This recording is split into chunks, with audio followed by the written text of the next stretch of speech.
Surat Yunus, verset 62, soyez au courant, regardez donc, soyez au courant, Dieu informe les saints de Dieu, c'est-à-dire donc les croyants qui luttent contre l'Antéchrist. Pour eux, il n'y a pas de peur, dit Dieu, et il n'y a rien de quoi ils vont avoir peur, et ils ne vont pas s'attrister non plus. Dieu dit, je n'ai pas les attristés, ils ne vont pas s'attrister, ils ne vont pas être attristés.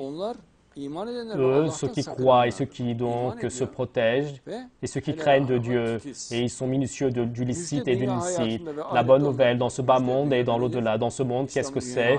C'est le règne de l'islam sur le monde, l'apparition du Mahdi, l'apparition de Jésus le Messie, l'éradiction de l'incroyance et le fait que donc, le système de l'Antéchrist disparaisse. Et dans ce bas monde, c'est une bonne nouvelle. Donc la richesse, l'abondance, la bénédiction enveloppe partout, chaque endroit. Et même l'au-delà est à eux. Et l'au-delà, c'est le paradis.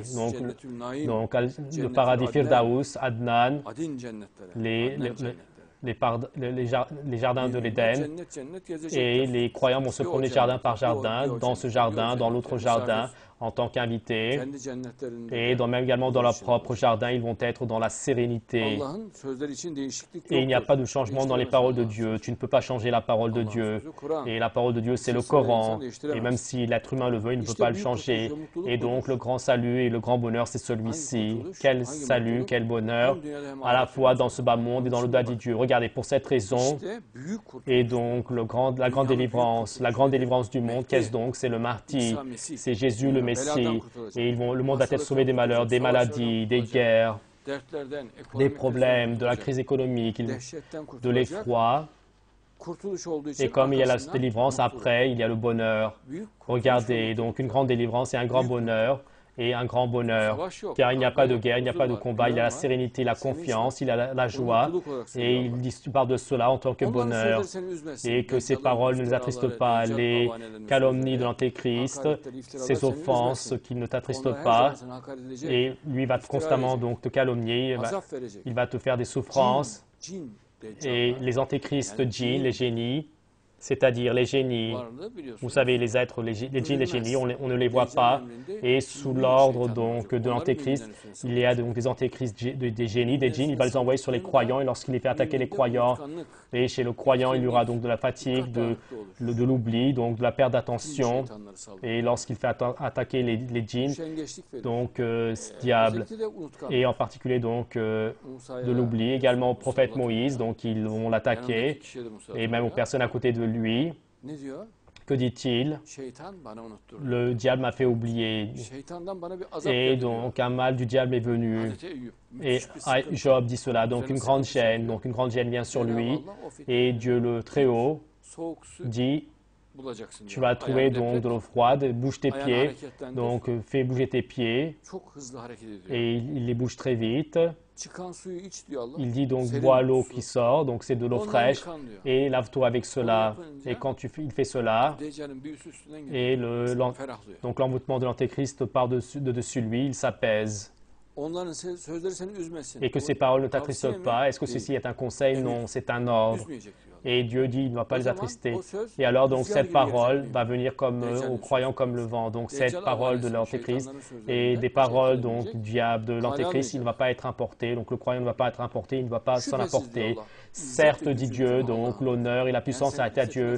Toi, donc, le fait que ça ne pèse pas lourd à ton propre honneur, et toute la force appartient entièrement à Dieu. Et vous savez ce que veut dire Dieu.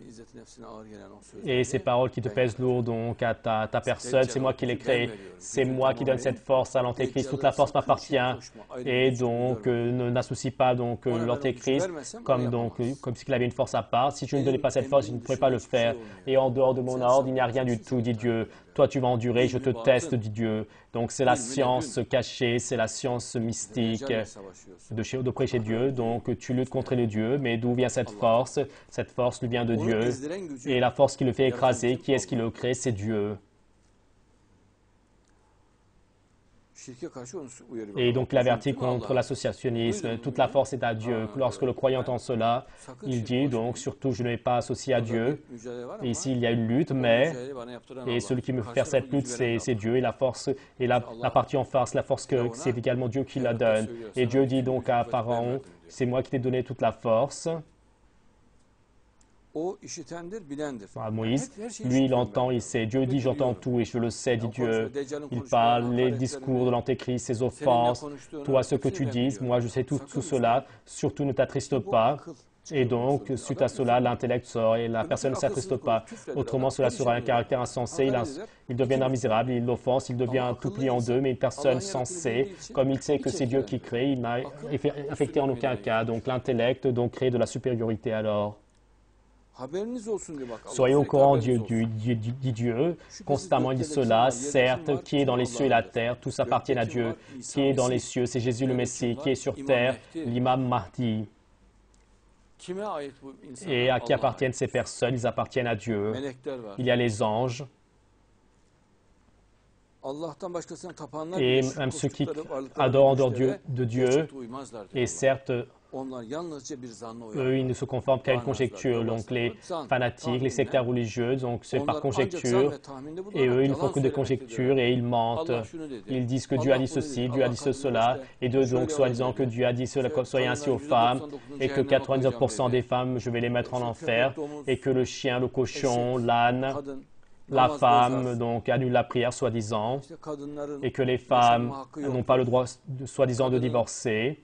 Que la valeur de la femme est à moitié, comme si c'était un demi-être, ces chimères, ces affabulations. Donc, le diable les transmet aux gens et les gens y croient. Et que dit Dieu pour eux?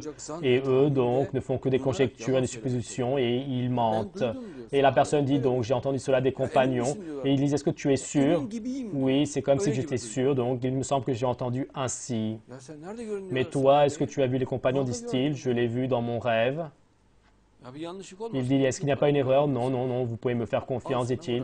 Et voilà pour toi une affabulation, une chimère. Et 300 ans après, et les personnes qui prétendent avoir vu les compagnons, donc ils rapportent cela, donc 300 ans après notre prophète, et ils disent que la personne, il a vu le compagnon, il a entendu cela de lui. Et toi, de qui? Il dit, j'ai entendu de mon grand-père, et de mon grand-père de qui? De son grand-père. Et il dit, est-ce que vous ne faites pas confiance? Il dit ce n'est en contradiction avec le Coran, donc il dit donc voilà donc le Coran l'a abrogé, donc l'a annulé, donc le prophète a dit, a parlé, la sentence de Dieu a été enlevée, alors que Dieu dit et si tu essaies d'enlever la sentence de Dieu, je t'enlèverai ta veine jugulaire, dit Dieu. Oui, cher Didem.